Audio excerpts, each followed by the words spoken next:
Welcome to the Travel Again podcast Spotlight Series, covering the people, products, and technologies that bring the business of travel to life. Please welcome our co-hosts, Mike McCormick and Ed Silver. Hello, Mike. Nice to see you as always. Good to see you, Ed. Mike, this is the launch of our new Spotlight Series, where we highlight companies, people, technology, products, and innovation from around the world of travel. This complements our podcast series and, as always, focuses on bringing clarity to complex issues in the business of travel. Yeah, I'm excited. This is a really great way for us to probe a little deeper, discover some new products, gather new information, kind of look at what's out on the horizon. So I think it gives us a nice new forum to do that, and some more terrific content for our influencer network that's out there. Yeah, I think it's great. Today, we will start our Spotlight series talking about a new company focused on helping businesses get their hands around how to use and deploy generative AI. Hot topic as always. And it just so happens that the new founder is an old friend and colleague who is now a true expert in the world of AI, George Roukas. And his new company is called GAIPAN. Yeah, George and I first met back when we were working at Biz Travel. And I just have to say, you and I know really rely on George from a standpoint of, he's always on the forefront of what's interesting, new, impactful with technology product as it relates to travel. As long as I've known him, he's been such a great innovator, and no surprise, he's jumping into, AI and all that goes with it. And certainly exciting topic, and one with certainly a tremendous amount of resource going at it by some very big players. So yep, should be a lot of fun to talk about it today. It should be a lot of fun. Of course, the three of us also met and worked at Sendint/Travelport, as well as started Hudson Crossing together. So we go back. All right, Mike, let me introduce George. George Roukas is a senior executive with in-depth experience in product management, technology, and competitive strategy. In 2007, he co-founded Hudson Crossing, a management consulting company dedicated to the travel industry. Before that, he was the group vice president of product management for Travelport, where he led strategy development and management for all products facing Galileo's North American corporate and leisure agency partners. He also participated in the leadership of several early e-commerce companies, including Biz Travel, Room 12, and ClickRadio.com. At the end of 2022, convinced that new generative AI models would have an unprecedented impact on nearly everything we do, George left Hudson Crossing to study AI, specifically its applicability to business, full-time. He now advises companies on how best to adopt generative AI through his new company, GAIPAN. And now, the founder and CEO of GAIPAN, please welcome George Roukas to the stage. George. Hey, Georgie. That was a great intro. Thank you very much. You're very welcome. All right, George, it's so good to see you on our podcast. Welcome. We got some questions for you today. Mike's going to kick it off. Yeah, let's dive in. So, George, let's just start with the obvious. You started this company, GAIPAN. Why the name? Why did you do all this? I feel like you went off to some AI monastery somewhere and studied for a year, and now you're we could barely get hold of you for months at a time up there in the mountains. Actually, that's we got some automated voice that was talking to us that was pretending it was you, but it wasn't you. It was amazing. No, that's a great way to think of it. First off, as with many things, it was almost entirely unplanned. I was getting into the middle of 2022, and I started thinking about, management consulting is a great business to be in, but the schedule is just super demanding. And I thought, I should start thinking about winding things down soon. And then I saw a demo of, I can't remember if it was Midjourney or DALL-E, which are image models. So the first time where you could say, give me a picture of such and such, and boom, 30 seconds later, you'd have, one or two or up to four example images. And when I saw that, it rocked me. It really did. And I thought, you know what? This is a sign. This is an omen. It's time to hang up my business consulting spurs and just play around with this stuff. And in the beginning, I wasn't really thinking of doing it as a business.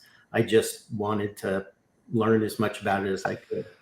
And so as you said, I worked for Hudson Crossing, which is a terrific management consulting company for the travel industry. And I highly recommend it for anybody who needs that sort of work. But it was just time for me to take a new direction. So I spent 2023 really just throwing myself into it. And it helped tremendously that DALL-E was released, I think, to the public in June of 22. In November of 22 was the first time we got to see ChatGPT. Right. There was the image model and then the language model. And I thought, oh, it's a good thing that I decided to take this track. So I really kind of immersed myself in it. And it was really great to be able to do that, because generative AI has so much potential that is still potential. But if you remember back then, there were all kinds of issues with it. It was very expensive to run. It had hallucination problems. It was non-deterministic. So you could ask it the same question 10 times and get 10 different answers. And that unnerved a lot of people. So understanding the ins and outs of how those things happen, plus we had a whole bunch of different models spring up, and each model seemed to have its own personality that was a reflection of how it was trained and what the developers wanted to focus on. Some wanted to focus on code generation, for example, others writing, others, just getting concrete answers to business questions or personal questions that were up to date. Because as you may remember, all of the models have a learning cutoff date. And so you may be dealing with a model that you experienced this the other day, Ed. You asked one of the very large and well-used models a question about something in the future, and it gave you a bizarre answer. And that's with today's models, because they have different abilities to answer things that are current and in the future. So you have to pick the right model. Anyhow, it was complicated enough. I thought it was great fun. So I started playing with it. And, at the beginning of 2024, I started to have a couple of former colleagues ask me about generative AI. We had some conversations. They introduced me to some other folks. And we started, just talking about, well, are you sure that you're doing this right? There's some other things to consider. And that was a lot of fun too. But I didn't want to get back into full-time consulting. So I decided to just hang back a little bit and just do a few things on the way. As for the name GAIPAN, it really has a couple of origins. One is GAI, obviously, for generative artificial intelligence. Pan is a suffix that it's very broad. So it's sort of a shorthand for generative AI everywhere. And then I'm a big Clavel fan, and so it was also a riff on Taipan. I was wondering. I was going to ask you about that. Get in there.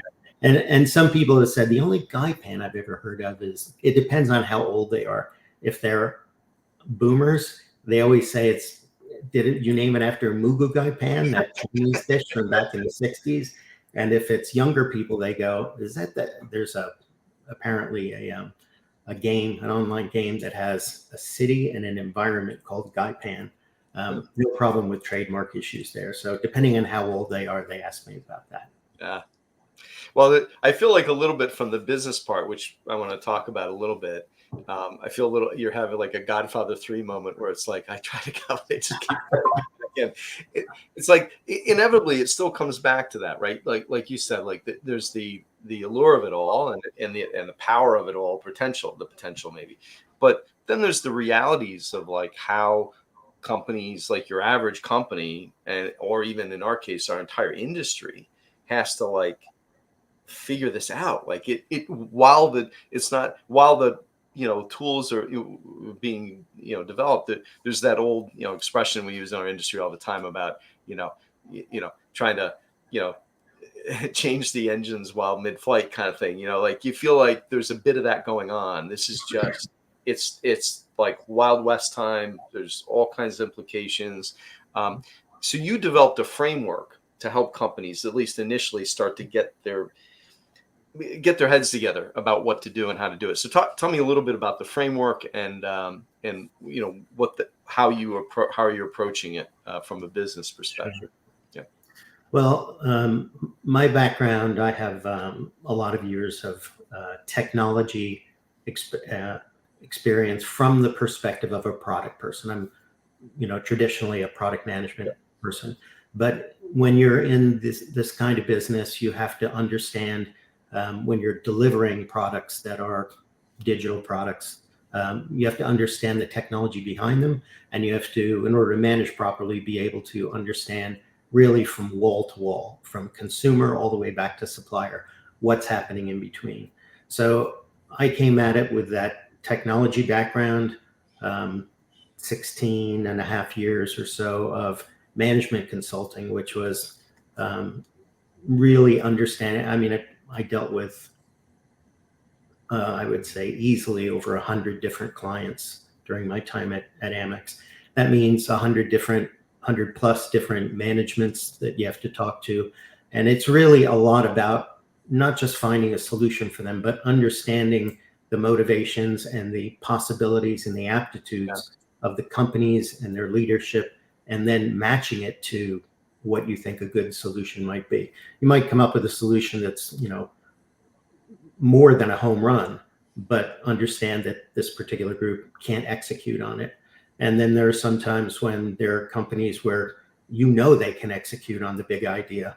They're not quite so sure, and you have to kind of help them along. So that understanding of what's possible and very practical, that was one of the hallmarks of Hudson Crossing. So that is the second way that I look at it.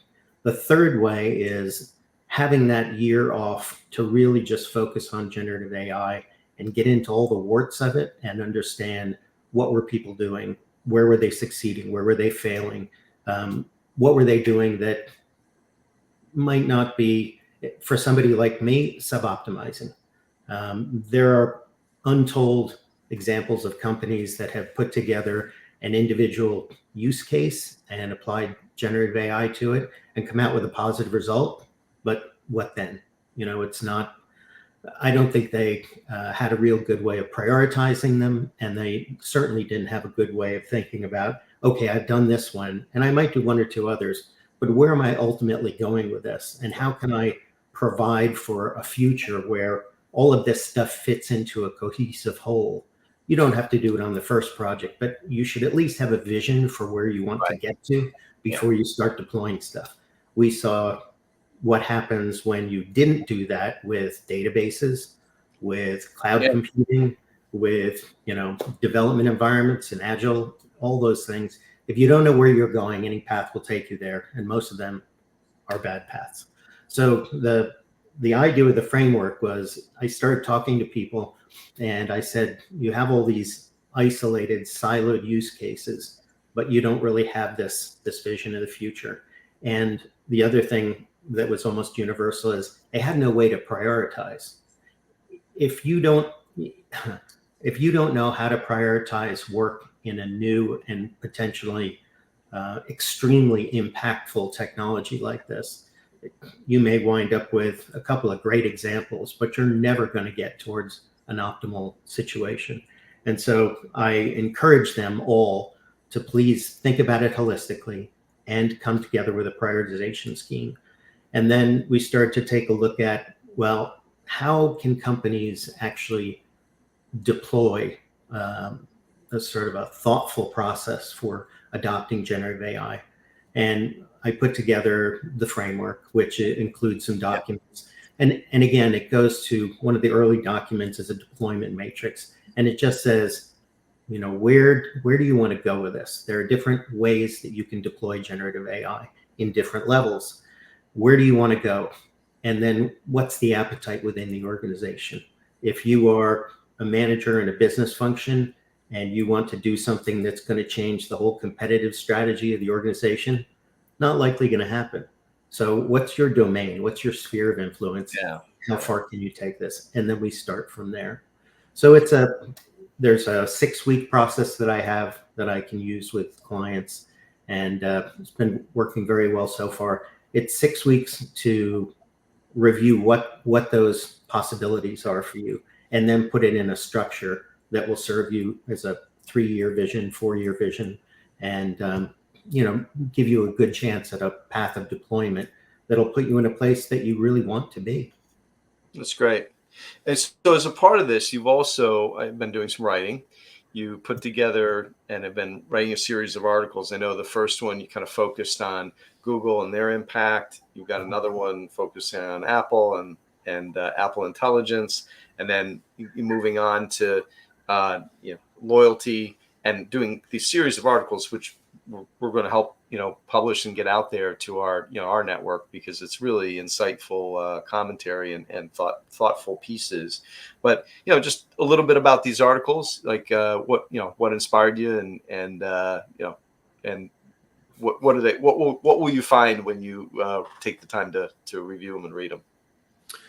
Well, one of the other things that I noticed as companies were looking at generative AI is the way I described, they were running a race staring at their feet. They weren't looking up enough at what generative AI could do for them. So the first step, which I agree with wholeheartedly, is just bringing a model into the organization and sanctioning it and saying, here, figure out, here's a model, and here's how you can use it to help you do your everyday tasks. And that's great. The second level is, how do we deploy these things at a more business function level? So the best example of this is everybody today has a customer service chatbot. If you have any meaningful size customer service organization, we know that you can create a chatbot these days in a day that is somewhat trained up on your specific organization and can answer customer service questions. Some companies have taken this to the ultimate level and done amazing things with it. But the business function is the second level. Third level is, how can we make our products and services more competitive, more valuable? Can we improve the business value proposition? Can we reduce prices? What can we do with our products and services? And the last level is competitive strategy. How might generative AI, as the big wave comes in, how might that impact our company's competitive strategy? And so the articles really came about, the series that you're talking about really came about as I was talking to some early customers, trying to get them to think about, when you say competitive strategy level, how might it impact my competitive strategy? And so when I saw the Google announcement about the enhanced trip planner for generative AI, whatever it was called, back in May, I think they introduced it.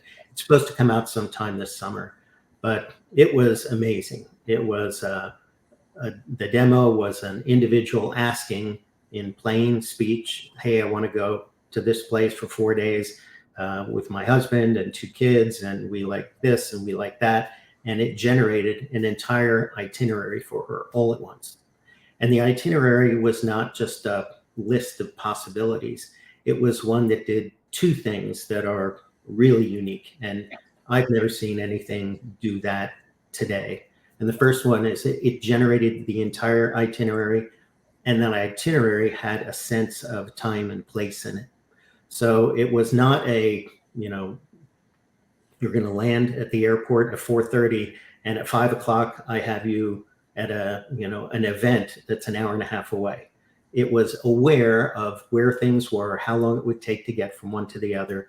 It was a viable itinerary, not the kind where you tend to get these days, where you go, that I can't do all those things in one day. It can't be possibly done.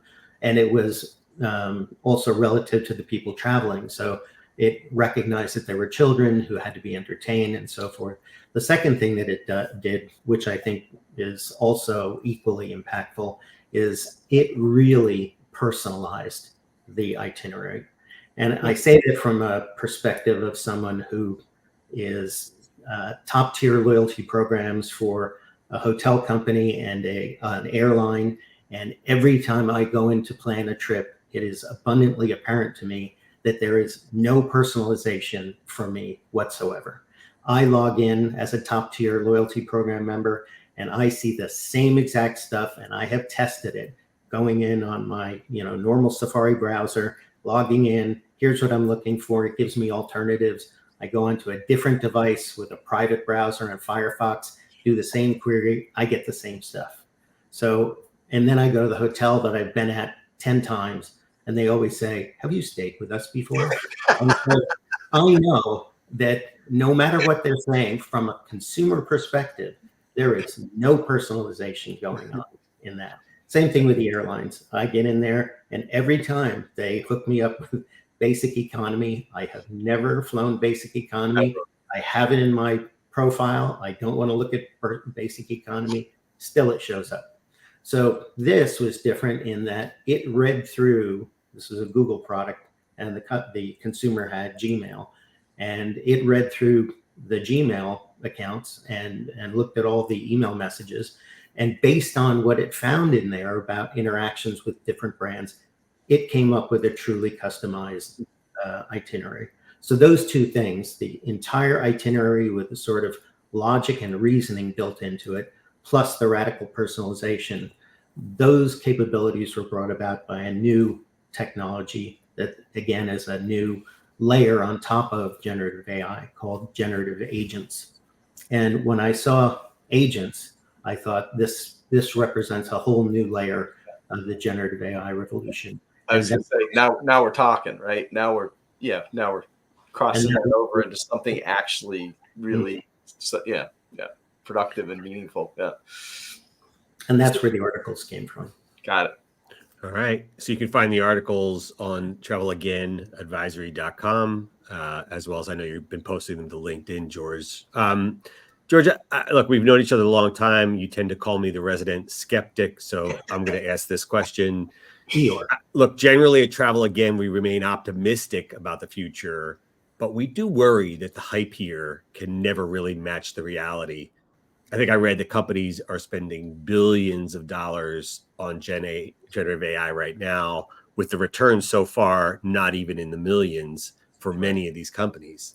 Just where are we in the hype cycle, and how are you going to help companies find the right investment point? Because it may be too soon in some cases, it may be too late. Like, how are you going to help companies get through this current phase where the hype may not be matching the reality quite yet? I read similar things, and there's just so much garbage news on the web. It is absolutely false. If you're trying to compare apples to apples, those assertions are just provably false.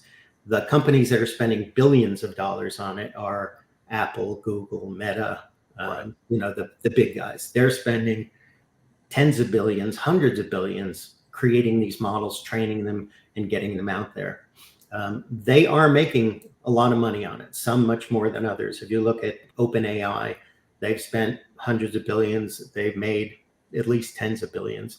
They're not making more than they're spending at this point, but they're in a build phase. And if you've ever had any technology project that is a product, you know that there is an investment period that you have to go through where you're going to be making less than you spend.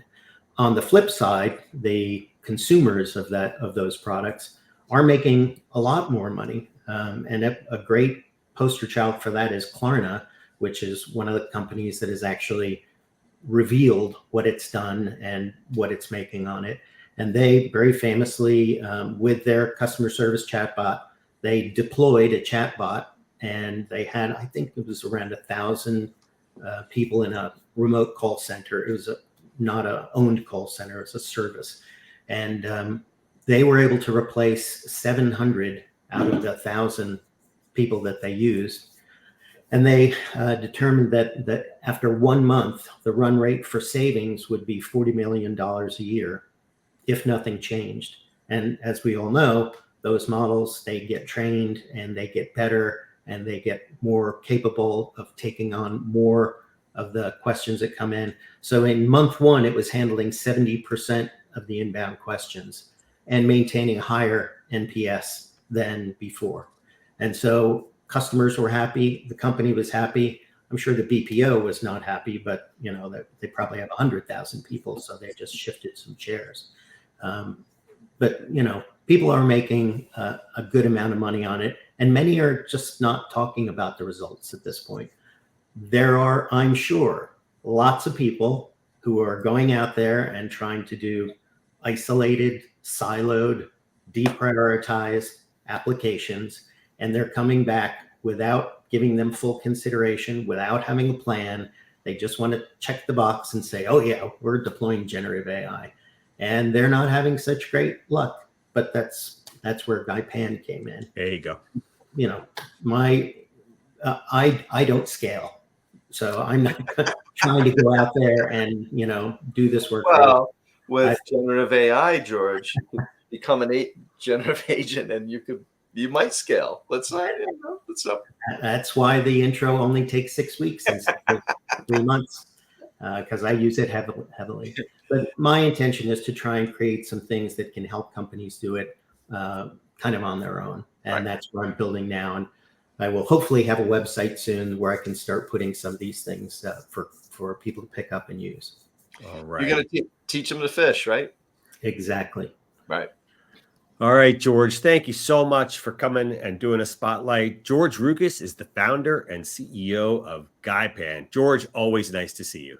Great to have you, George. Thanks for having me. All right, Mike. Ed, well, terrific stuff. And as always, I mean, just great perspective, insight from George. I mean, and really happy to have him, on the forefront of this. I think, for us too, and when we're working with clients and potentially working together with clients with him, I think we can do a lot of good and really help companies, make sure they're doing the right things with the right prioritization so that they can get get a benefit and really see the right kind of outcome for their customers. Yep. He's the right guy for it. Yep. Mike, that is our show. We hope you enjoyed our first Spotlight episode. If you are interested in spotlighting your company, your people, products, innovations, technologies, feel free to reach out to us at travelagainadvisory.com. And Mike, as always, great to see you. Thanks for another great episode. Yep. Same to you, Ed.